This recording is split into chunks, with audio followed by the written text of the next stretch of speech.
Ce jour-là, nous étions en balade en vélo le long des berges de l'étang. Nous connaissons bien cet endroit que nous affectionnons particulièrement. Le confinement tout juste terminé nous permit d'apprécier le calme qui régnait sur la lagune après des semaines sans que personne n'accède au site. La nature reprenait progressivement ses droits.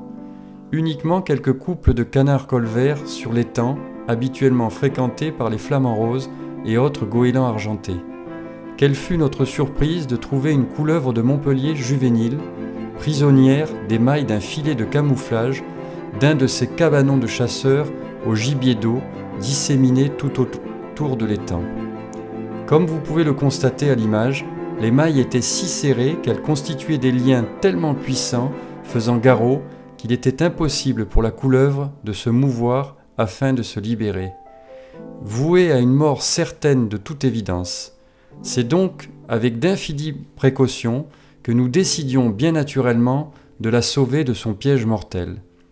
Coupant brin par brin, avec la plus grande des délicatesses, en évitant surtout de la blesser.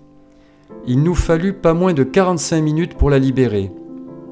Quel bonheur, quelle joie de la voir évoluer sur nos bras, enfin libre, sans la moindre agressivité, comme par reconnaissance après certainement des jours de calvaire. Elle a pu repartir tranquillement dans un petit massif, retrouvant enfin la liberté.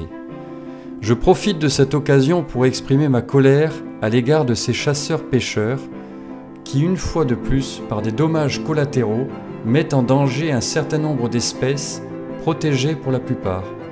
Dernièrement, nous avons trouvé la dépouille d'un flamant rose dont la patte était prise dans un fil d'hameçon. Régulièrement, nous trouvons des goélands argentés blessés par des hameçons crochetés dans leur gosier.